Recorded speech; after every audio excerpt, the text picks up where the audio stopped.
Hi guys, thanks for tuning in to another video on ForgottenWeapons.com. I'm Ian, and today I have a very cool, very rare rifle to take a look at and to do some shooting with.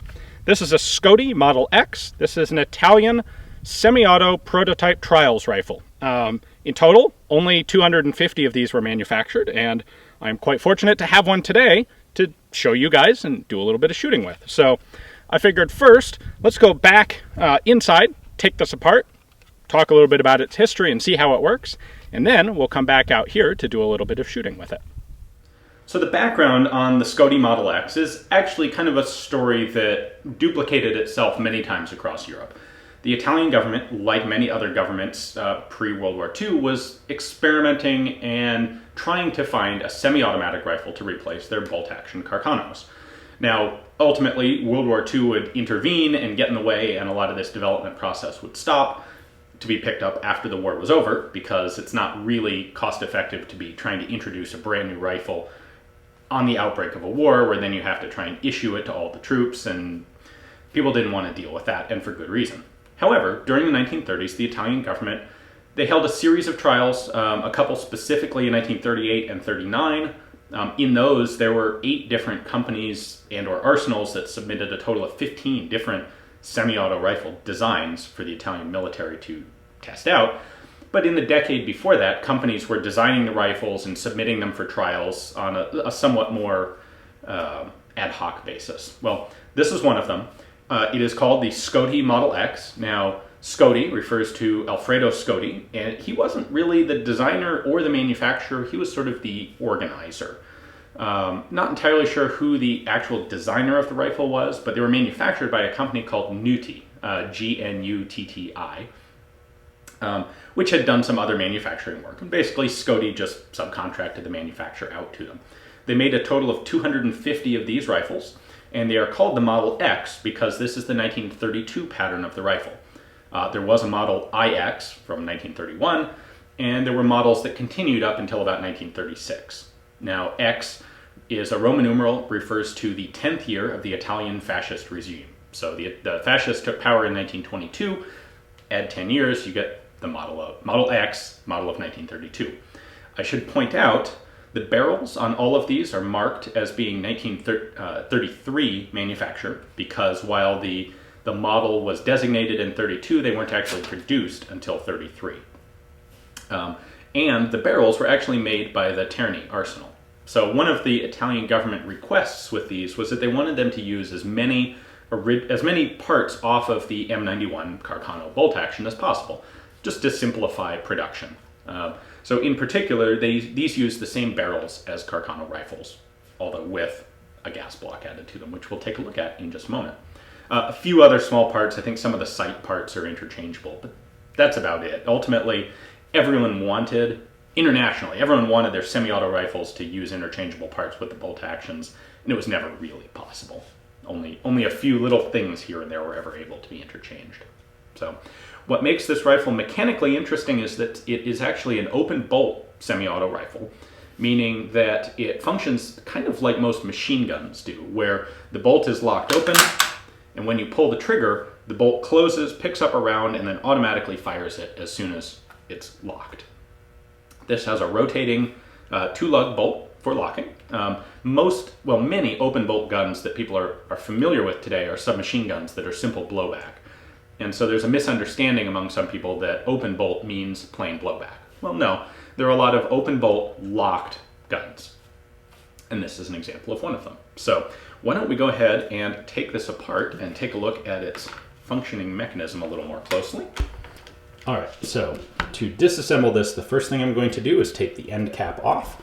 The bolt is closed, so the spring is relaxed. I push in this little detent, and then the rear cap simply threads off. I apologize for the dog barking in the background. There we go. There's our recoil spring and guide rod.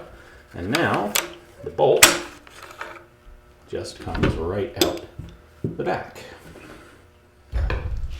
All right, so looking at the bolt a little more closely, there are a couple things we can see here. We have a rotating bolt head, which we'll take a closer look at in just a moment. Then we have this tail, which is what actually catches on the sear. So when the sear drops down out of contact with this, it releases the bolt, which can travel forward to fire. The other side, we just have a plain rail. This pin right here is actually what holds the firing pin in place. I'm going to leave that for the moment. And then it's hollow in the back because the recoil spring fits inside the bolt body. Now the bolt head comes off. You can see there are two lugs. We have our extractor up there, and there is our rather large fixed firing pin. It's wobbly, but it does not move forward and backward. So what happens is, as the bolt is traveling in the receiver, the two locking lugs are lined up with these two lugs, and they travel in a groove in the receiver.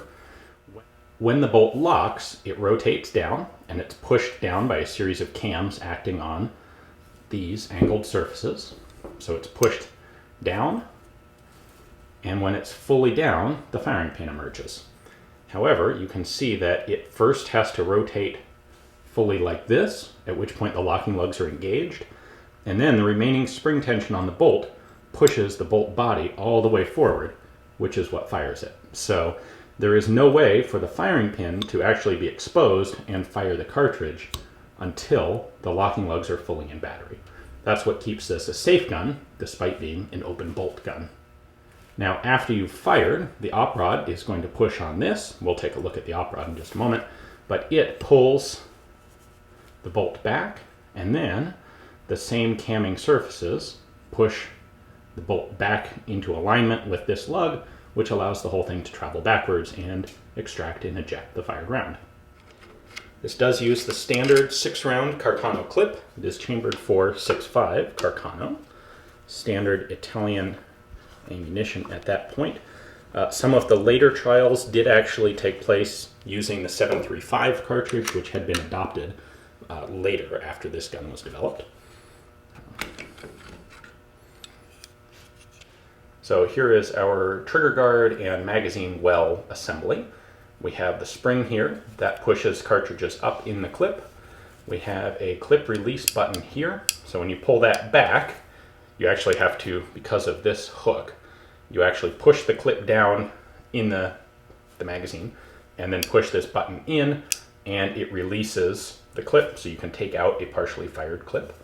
The other thing that this does is actually act to pull the clip down when you push the trigger forward. We'll take a closer look at that when we're back out on the range. The rear barrel band on this is a little bit unusual in that it's recessed into the upper handguard, so you actually have to pull the handguard and the barrel band off together. There we go.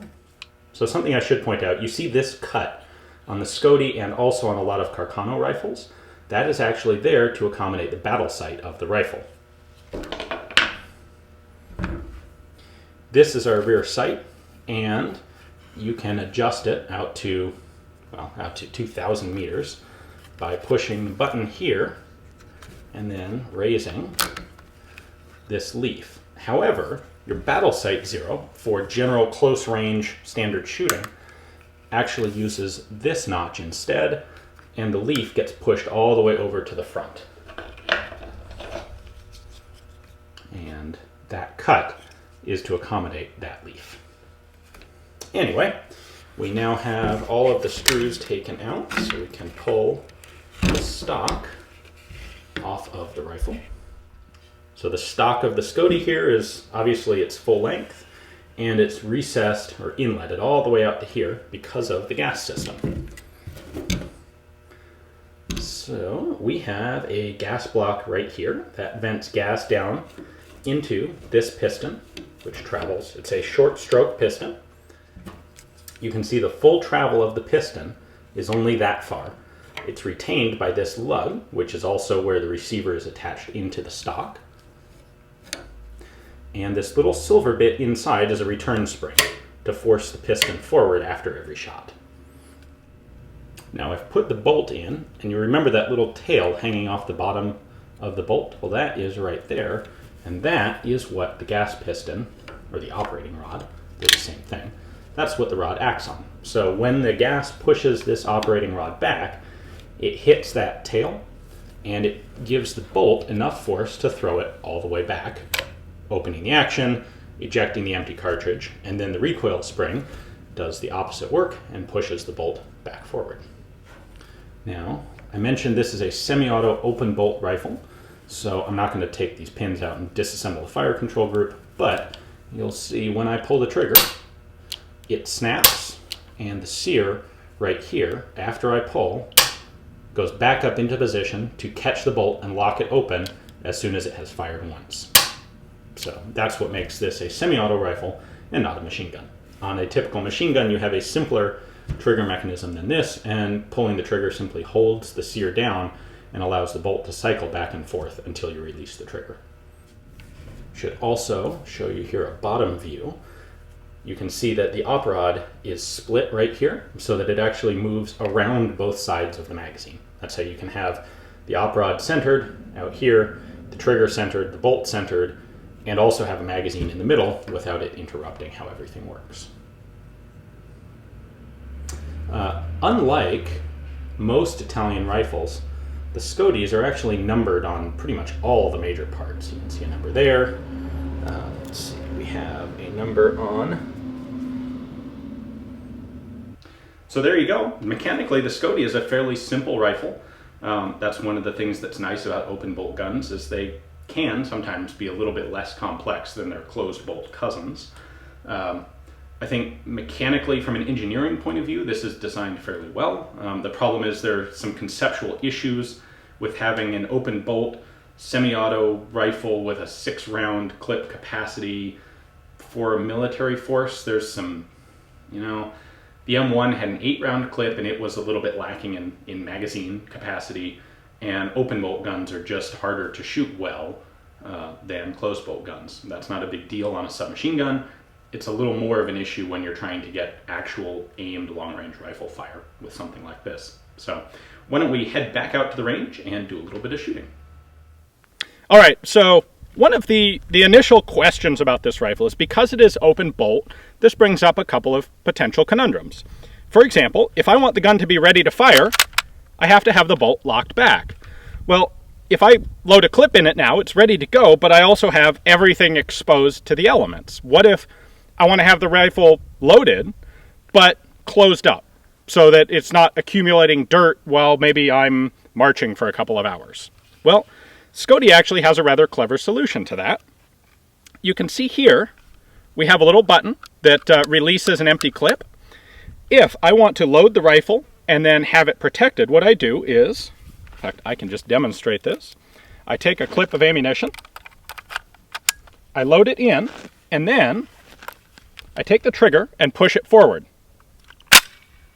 What that does is two things. It releases the bolt to drop, which normally would fire a cartridge, but at the same time, it's actually pulling the clip of ammunition down below where the bolt's going to pick up a cartridge. So in this configuration, the rifle has a loaded magazine here. All I have to do is pull the charging handle back, and I'm ready to shoot. Now, if I want to be extra serious about keeping it clean, I can engage the safety as well. So now the bolt's locked in place. I can't accidentally open it. This slot in the side of the receiver is closed to keep it clean. There's really nothing exposed, no exposed area for dirt to get into the rifle. And it's ready to go once I disengage the safety, rack the bolt back. Now, this being an open bolt gun, it's ready to fire.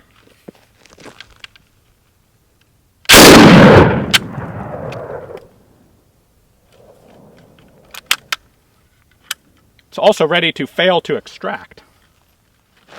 So one thing that I have done is actually to lubricate the cartridges with a little bit of oil. I found in some previous shooting that that's necessary to properly function this rifle, which that's not that unusual. A bunch of early Italian machine guns used lubricated ammunition, and some other countries did as well.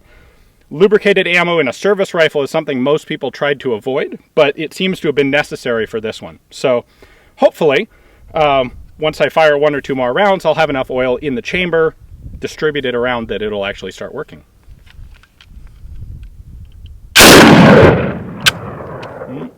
Not yet.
So as expected, this being an open bolt gun is really kind of weird to shoot. It's got a very long lock time because when you pull the trigger, you actually have to wait for the bolt to go all the way forward, strip a cartridge, and then fire it, which is not what we're used to with a typical traditional rifle. So I'm sure you would get used to it over time, but it seems like an odd idea.